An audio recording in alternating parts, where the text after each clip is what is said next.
Thank you very much to all of you for coming and sharing your views. For Ms. Stein, were you one of the people who met with Todd Blanche after his confirmation hearing and he was exhorted to meet with the victims? Yes, I was.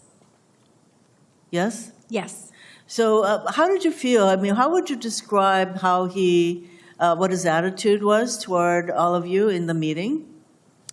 Well, I want to preface this by saying that we have been requesting meetings with the DOJ for months, and they have not indulged us or given us any indication that they would indulge us.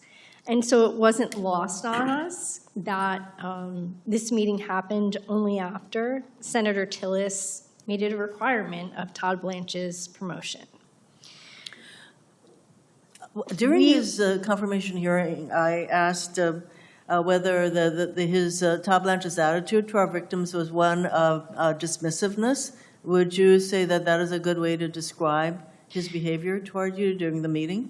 We had approximately 4 hours to prepare for this meeting, and we did so. We went into that meeting in good faith with the hopes of working with Mr. Blanche in the Department of Justice.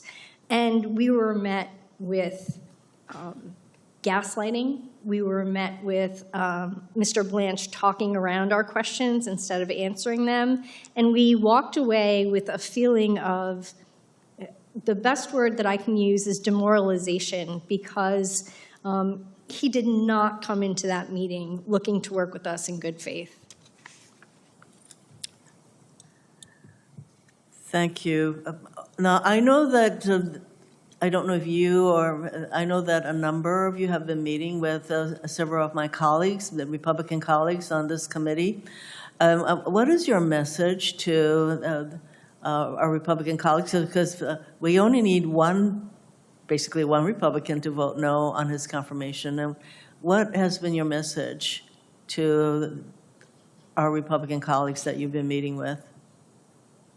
I think that when we get face-to-face meetings with Republican colleagues and we're able to explain to them our stories and boil it down to something very simple. At the end of the day, we are victims of a crime, right? Mm-hmm. We are over 1,000 girls and young women who are sexually exploited. And I think that, as I said earlier, there's been so much political emotion infused into this case when it really doesn't belong. So when you bring it down to a human level and say, I'm someone's sister, I'm someone's aunt, I'm someone's daughter, and if this was happening in your community, if there was a pedophile ring in your community, would you be able to sit by and just watch it happen? Because that's what we're doing as the American public. We're sitting by and we're effectively condoning these kinds of crimes happening to vulnerable girls and young women. So really, for us, this is not political. We're just victims of a crime, and I would just ask people to take the political emotion out of this because it doesn't belong there, and to look at us for what we are. And if victims of crime can't count on the Department of Justice, what do we have as citizens? What do we have? Thank you for your very strong message. I hope my colleagues do the right thing. Regarding the IRS so-called settlement, you were, I'm sure, Mr. Carbone? Yes. Pronounced correctly. Were you surprised when Mr. Blanche testified that he thought that settlement was enforceable? Well, I was very surprised. I was also surprised when he said that the language was standard language and that this was a routine settlement. And how can a settlement that arose from a bogus lawsuit be enforceable?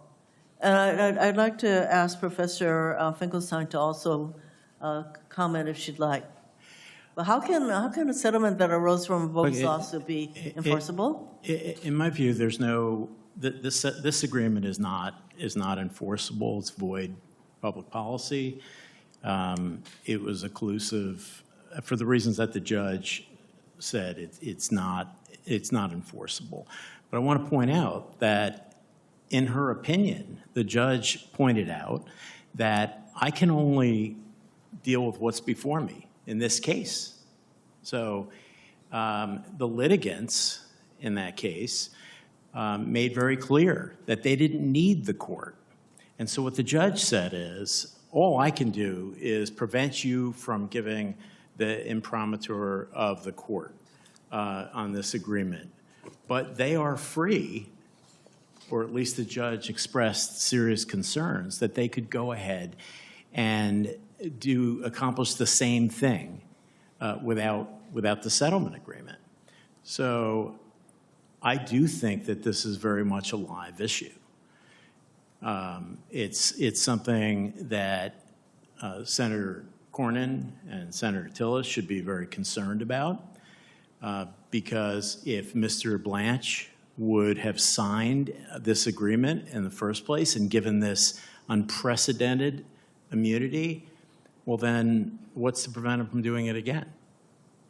He is not committed in writing that this whole concept of the weaponization fund will never be revived. And as the judge said, it's right in her opinion at page 37. I just looked it up before walking in here. Professor Finkelstein, do you agree with Todd Blanche that this settlement can be enforced? Is enforceable? This settlement is extremely problematic, which is why it is under investigation by a federal judge. It has all the hallmarks of a collusive lawsuit, and it is a form of immunity, audit immunity, for the president and members of his family. And let's not forget that Todd Blanche was representing Donald Trump in the January 6th matter, which eventually gave rise to the immunity theory that was blessed by the Supreme Court, which with regard to official capacity action. However, this is personal capacity, and there should be no immunity in this case. Frankly, I was shocked when he said that he thought that the settlement was enforceable, and Todd Blanche has shown in so many ways the conflict of interest and the fact that he continues to be the president's lawyer. And to me, this so-called settlement is another clear example of the fact that he is the president's lawyer. Now, he has fired over 1,200 people from the Justice Department. How many years of experience do you think that those firings represented? And I think that might be something for Mr. Carr. Would you like to respond to that? I can't calculate how many years. The department has lost 19,000 employees. Over 30% of its attorneys have left since January 2025. That includes those who were fired, but also those who have been pushed out or chose to leave. We've lost 1,400 FBI special agents. That's 10% of the special agents. And all of these firings occur because they were involved in January 6 cases, or they did not provide sufficient loyalty to the president. And just to know the enormity of the loss of the kind of critical experience and fighting crime in this country, it is amazing. Thank you very much.